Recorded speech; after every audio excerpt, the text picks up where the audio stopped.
Adventures in time and space, told in future tense. Dimension X.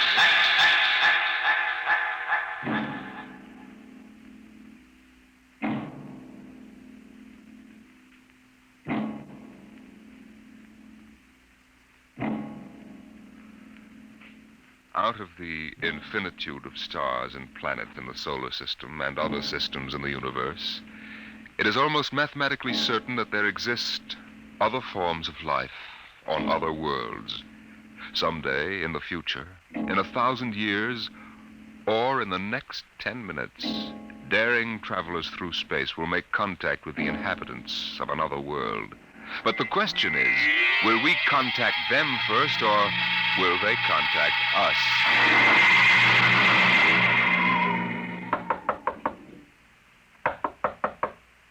Come in. This is Broderick's private detective agency. Check. My name is Graffius of Springfield. I would like to see Mr. Broderick. Check. What is it, Dolan? There's a guy outside.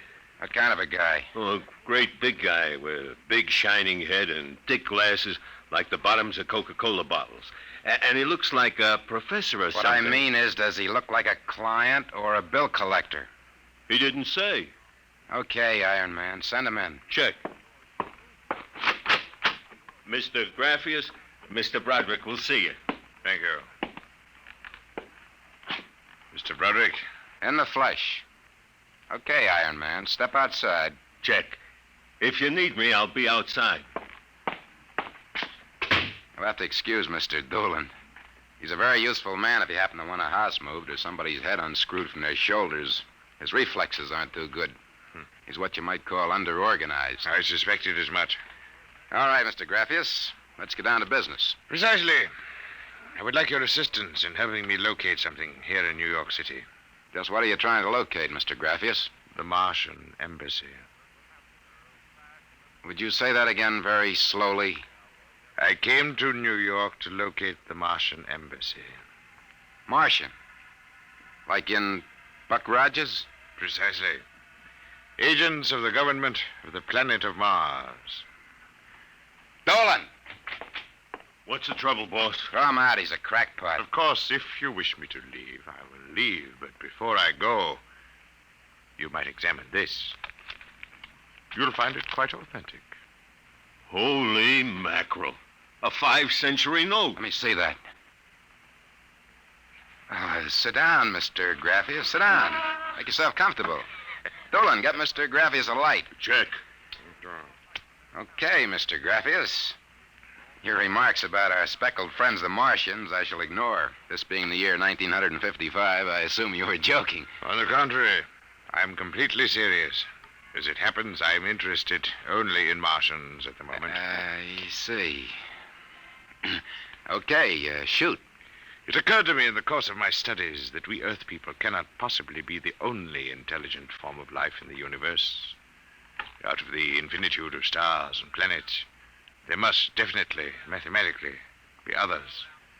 Since Mars is older geologically, and since it is also an atmospheric planet, its evolutionary history could easily be similar to ours. You follow me? So far, I can't say no.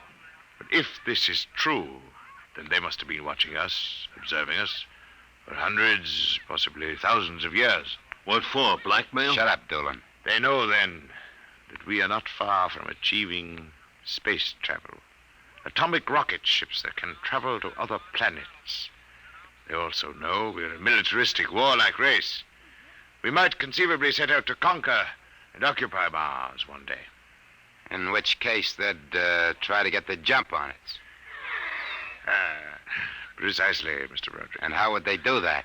For a civilization as old as theirs, space travel would be a simple enough matter. Flying saucers. I read about it. Relax, Iron Man. Go on, Mr. Graffius. If you were planning to attack an unknown nation, what would be your first move, Mr. Broderick? Intelligence. Find out what the odds are. You have a very logical mind, sir. You would send agents to scout the nerve centers of earthly civilization and advancement. Not in Kansas City or equatorial Africa, my dear sir, but here in New York City. The most technically advanced spot on Earth. Uh-huh.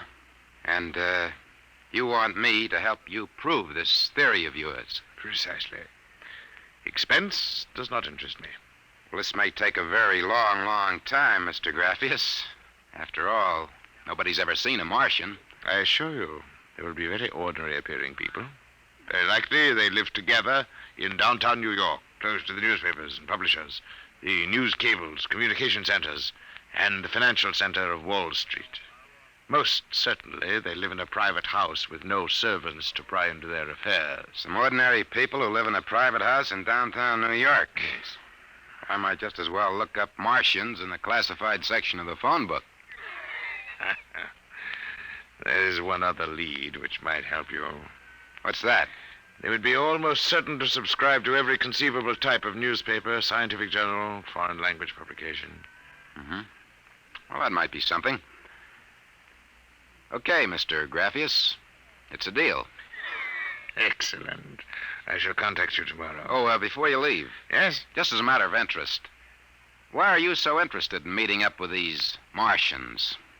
Mr. Broderick, I wish to avert the catastrophe of a successful Martian invasion of the Earth.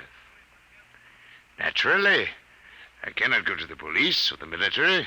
I'd be laughed out of existence. So I'm doing this privately. You seem to know all the answers, Mr. Graffius. Not all of them, Mr. Broderick. Not quite all the answers. Not quite yet.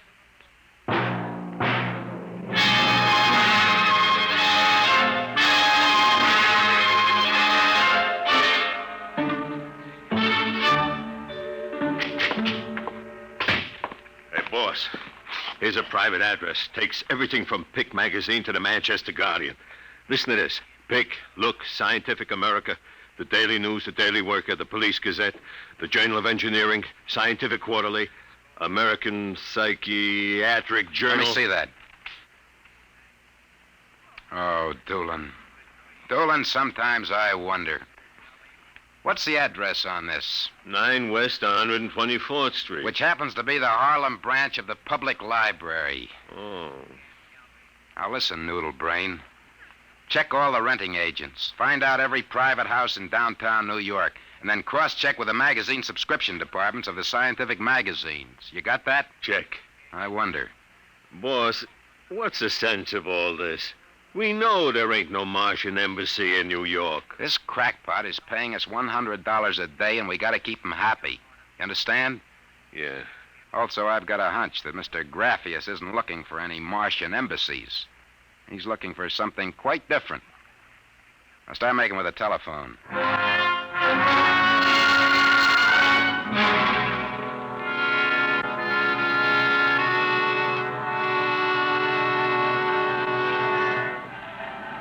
Which house is it, Doolin? Right down there. Number 108. Did you find out anything? Not a thing. I've been watching the place for a week now. Nobody comes out. Nobody goes in. I asked around. Nobody knows nothing. You ain't been blabbing around the neighborhood that we're looking for the Martian embassy, have you? Boss, I'm stupid. But I ain't that stupid. Who'd you talk to? I struck up what you might call a casual acquaintanceship with those two girls standing with the baby carriages up the street. The cute one is real cute. Now, look, Doolin, don't try to do anything intelligent. Just keep walking up and down. See? Check. I'm going back to the office to meet Graffius. See you later, boss.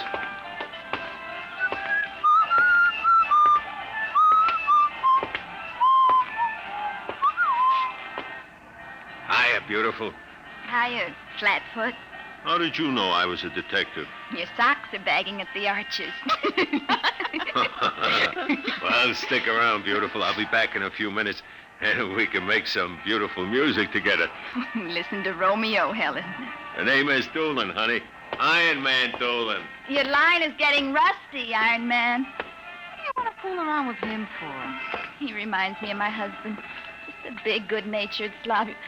Helen, look. Oh, hey, Doolin! Doolin, look out! Look out!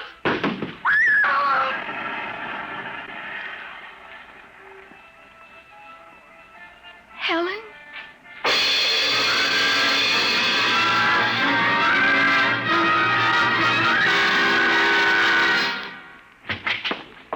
Sorry to kept you waiting, Mr. Graffius. Not at all. Doolan found a house down in Greenwich Village, privately rented. Number 108 Conklin Street. Nobody seems to know anything about who lives there, except that they subscribe to every paper and scientific journal put out. And also they have a peculiar antenna on the roof. You don't suppose your Mr. Doolan will try to get inside the house? No, he knows better. Mr. Broderick, I assure you, if that place is the Martian embassy... Doolan can take care of himself. Still, I wish you had informed me before. Well, that's probably him reporting back now. Excuse me. Hello. Yeah, speaking. Doolan? Yeah, he works. What? Oh, no. No, I can't think of any. Yeah, sure, okay. Yeah, I'll be right down. Okay, Lieutenant. Yeah, right away. Something the matter? Doolan is dead, Mr. Graffius. What? They found him splattered all over the sidewalk in front of number 108 Conklin Street. How did it happen? There were some witnesses. They said a building cornice dropped on him. The cornice? But how? It fell off the building next to 108, right on top of him. Come on, we can get a cab. I have to identify the body.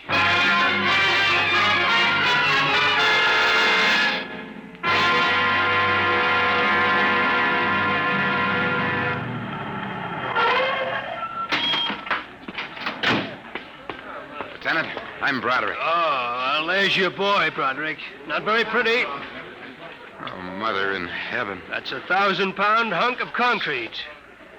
Where did it come from? Dropped off the roof of 106. Anybody see it? Yes, a couple of maids pushing baby carriages. One was so shaken we had to send her to the hospital. The other one is hysterical, but she can talk. Can't seem to get any sense out of her, though. Do you mind if I talk to her? Not at all. I'll be back in a minute, Graffius. I'll wait here. She's standing right over there with the patrolman on the beat. Hanson. Yes, sir? This guy wants a few questions with the girl. Please, I told you what I saw. How many times I gotta tell you? Yes, the dead man was a personal friend of mine. Would you tell me what happened, please? Helen and I were standing in front of Rathman's candy store up on the corner. We both had the babies out. I worked for Mrs. Gillian on Washington Square North. He said hello and joked a little. Then he walked down the street just like he's been doing all week. Hadn't taken more than a few steps when... Please, miss. It's very important. I tell them, but they don't believe me. What do you tell them? How it happened. Tell me. It's too awful. Please. Well, first he squashed, and then the stone fell on him. What do you mean he squashed? They don't believe me, but Helen saw it too. She saw what? First, he squashed, then it fell on him. He was mashed flat before it even hit him. Now, look. That's the story, Broderick. Please let me alone. Let me go home. I told you what I saw. Now let me alone. Let me alone. Did you learn anything, Mr. Broderick? Huh? I don't know. I don't know what to make of it. It's crazy. Mr. Broderick, if I may make a suggestion at this point, perhaps it would be better if we dropped the entire matter. What's eating you? First you come at me with a chain of nonsense that you're staking real cash on. And now when we hit solid trail, you want to call off the dogs. Well, maybe you operate that way, but Broderick doesn't. May I ask, then, what do you intend doing? As soon as the cops clear out and this place quiets down, I'm going to pay a personal call on the Martian embassy. Whatever number 108 is.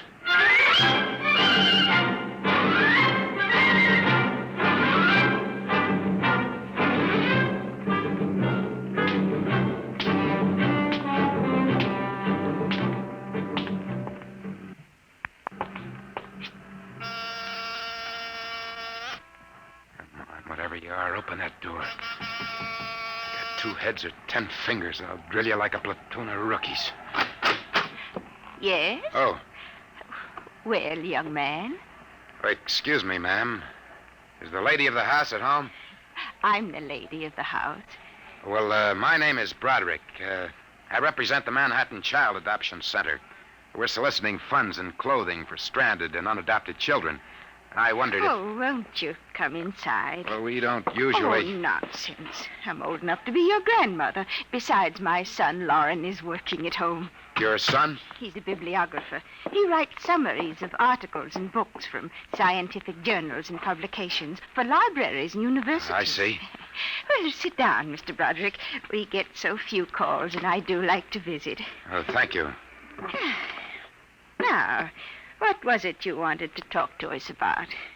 Oh, well, I wondered if you or your son... There's nobody else living here. No, just Lauren and I. I'll have to ask him about the contribution, but I'm sure he'd like to. Good. Thank you very much. I'll send a representative to collect... Oh, please stay a moment. I was just about to have tea. Let me pour you a cup. Well, no, thanks, really. No, young man, I insist. Well, thank you. I was getting awfully tired of having tea by myself every afternoon. You know, I'm not very much of a tea drinker, but this seems to have a strange taste. It's my own recipe. The secret is in the brewing. It's sweet. Yet almost metallic. It takes a few sips to get used to, like olives. Uh-huh. Well, I think I'd better be running along. Oh, but you haven't finished your tea, Mr. Broderick. I better be going. I'm late. Oh, you're not being very polite. Do finish your tea. No, really, I feel funny. Oh, I'll call Lauren. No, I'm leaving. I feel kind of dizzy. Oh, I'm sure Lauren can help you. I'll call him. Oh, no, don't bother. But I must. Besides, you aren't well. Tea. Lauren! Gotta get out. Lauren, hurry. Got it out of my way. No, you must stay. Drugged my tea. Let go of my arm. Lauren! Let go. Gotta get out of here. What heaven? The other one, that Broderick, he was here. I drugged his tea. He got away. Fool, idiot. Go after him. Use the pressure ray. Risk another murder on our doorstep. Are you insane? What he suspects. We'll have to take our chances. We'll have to think of some other way. How did they find us? I don't know how, but I'm certain someone else sent them. Who? I don't know. I'm afraid to let myself think. It might be them.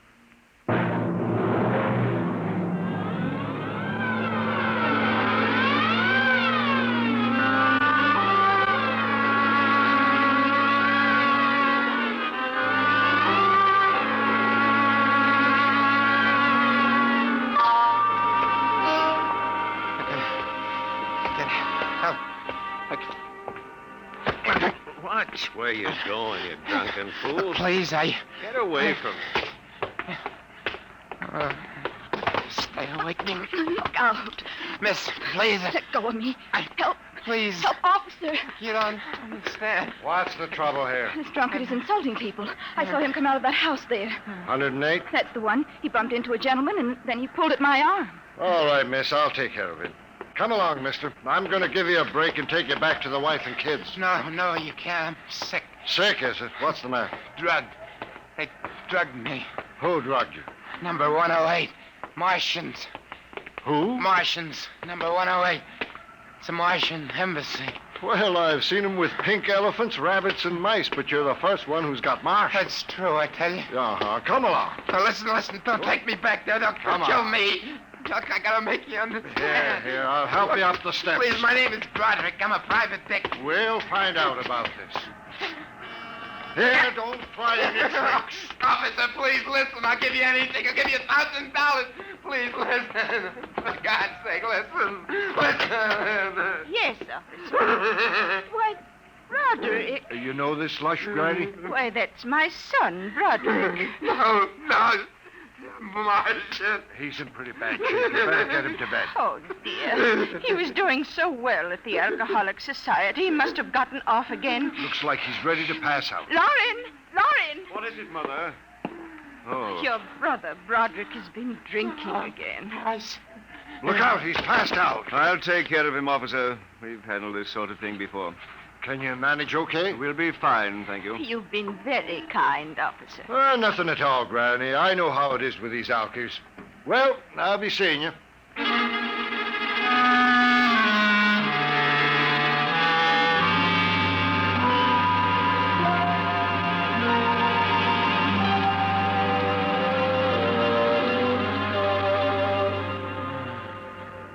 Martian. Radiation. Oh, my head. Oh, Mr. Broderick is regaining consciousness, Mother. What happened? Oh, I can't get up. Do not struggle, Mr. Broderick. It'll be impossible for you to rise from that chair. The pressure from this ray will keep you there. Ray? What? Who are you? You've already guessed, Mr. Broderick.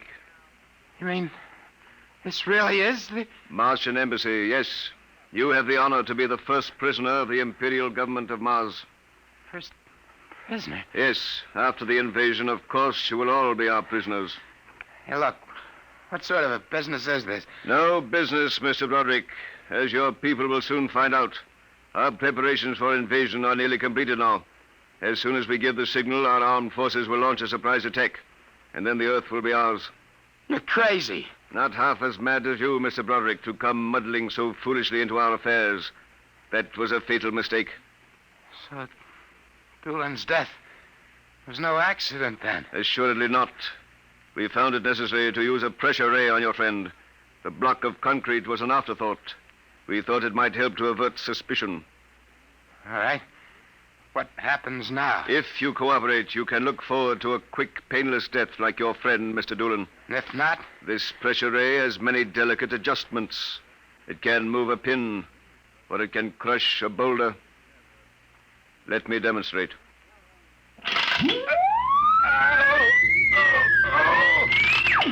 You see, Mr. Broderick, as if an invisible vice were crushing you. What do you want? The name of your client. We are interested in knowing who is so anxious to locate the Martian Embassy. The names of my clients are confidential. Well? All right. Turn it off, Mother. Mr. Broderick has seen the wisdom of speech. His name is Graphius. Graphius? Yeah. An unusual name for an Earthman. Describe him. Well, I don't know if I really can. Mother. Describe him. He's tall. Got a big forehead. And about 60. He wears thick glasses. He's bald. Lauren, sounds like one of them. Yes, it does. Contact the planet. Tell them we suspect that our plans are known. Ask for an acceleration of invasion day. At once. What about me? I am sorry, Mr. Broderick, but I am afraid you know too much now. In exactly 5 seconds, you will feel the full impact of the ray which faces you. I would suggest that you relax and meet your fate calmly. Now, wait a minute. You will feel no pain, just a wall of force engulfing Oh, you. listen, 5. No, you can't do this. 4. It isn't human. I know, but we are not human. 3. Yeah, but... 2. No! 1. Mother in heaven. Now. Lauren, It didn't work. Something's happened. The magnetic field is dead. get it working. We've got to get rid of this one. Now, listen. Listen, you Be quiet. two. I can't understand what's gone wrong with the ray. Why would it suddenly stop like that? Perhaps I can explain. What? Graphius. It's you. Yes. Lauren! Stand back from the pressure ray, please. It will not function anyway. I have decontrolled your field. Lauren, it's one of them. They've found us. Did you think we wouldn't? I trust you have not harmed my friend, Mr. Broderick. He's been very useful to me. Brother, am I very glad to see you. Talk about the Marines landing in the nick of time. You're free to move now, Mr. Broderick. I don't know how you got in here, Graphius, but stick around. These babies are really Martians, just like you said. They're planning to invade the Earth and take over. There will be no Martian invasion. You keep these characters covered. I'll get the police. There will be no need for the police. I intend to handle them myself. Yeah, but the police will want Do not call the police. Why not? You fool of an Earthling. Don't you realize with whom you are dealing? The invasion of Earth by Mars will be like child's play compared. Lauren! Holy mackerel. They just flattened out. Like your friend, Mr. Doolan. I detest the use of violence where the intellect can rule. But unfortunately, the Martians are a threat to us. It must be destroyed. I believe you now. Another 5 seconds, they'd have finished me. I'm glad you didn't waste any time. There is little time to waste. The Martian invasion was to have taken place next week. Yeah, Hey, they never said that.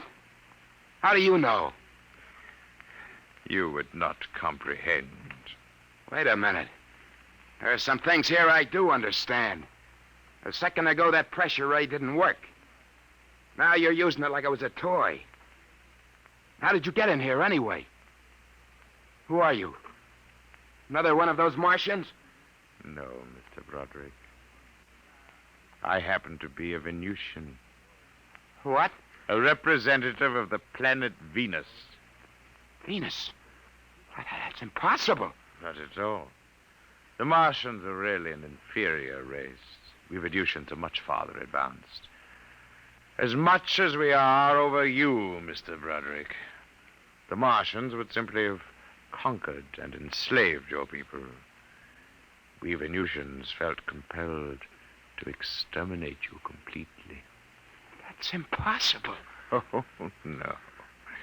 Now that we have disposed of the Martian threat, what is there to stop us? Our invasion begins tomorrow at noon. By nightfall, the Earth will be ours. Mother in heaven. Either I'm completely cuckoo or... Oh, well, this is really on the level. You needn't edge toward the door, Mr. Broderick. You're thinking of running for help, aren't you now? I can read your thoughts quite clearly. Suppose you're going to knock me off like our Martian friends. On the contrary. Go ahead. Leave? Why not? Why don't you try it, Mr. Broderick? Because the minute I turn my back, you're going to let me have it. Suppose you try it and see. I've no interest in stopping you. Go ahead.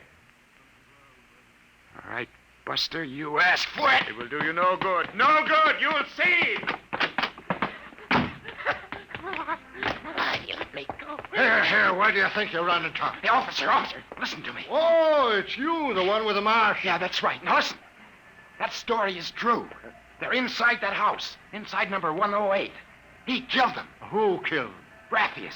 He's the leader of the Venusian invasion. Venusian invasion? That's right. Tomorrow at noon, they're going to take over the Earth. Now listen. Go in that house. Martians, now Venusians, eh? Okay, that's enough for me. Come along. Good. We haven't got much time. Now, hey, wait. Where you taking me? Bellevue Psychiatric Ward, my friend. Come on. Bellevue, no! Now, come along. No! Why don't you listen to me? Why are you such a fool? Let go of me! You're loony as a bedbug. Come No! on. I tell you, there's going to be an invasion! The Venusians are going to invade us, don't you understand? You gotta believe me! You gotta believe me! Sure, I believe Oh, why don't they listen? Why don't they believe me?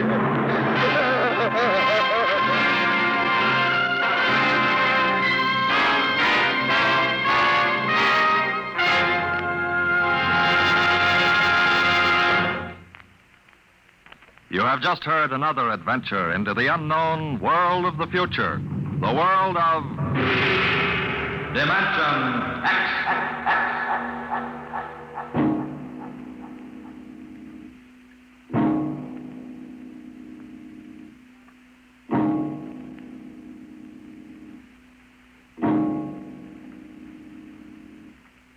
Next week, the story of Riesling, the strange blind singer of the spaceways. He traveled the space lines from Mars to Venus to the moons of Jupiter. No captain could refuse to carry Riesling and his battered guitar. He sang of all the wonders of the galaxy, but his greatest song was of the sight he would never see, the green hills of Earth.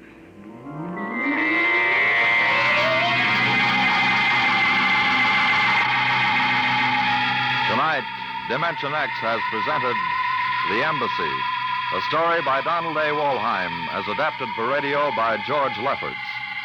Joseph Julian was heard as Broderick, Barry Kroger as Graphius. Your narrator was Norman Rose. Music by Albert Berman, engineer Don Abbott.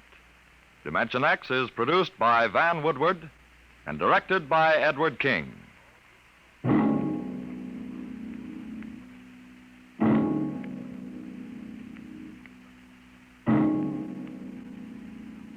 Tomorrow, hear High Adventure. Now it's Truth or Consequences on NBC.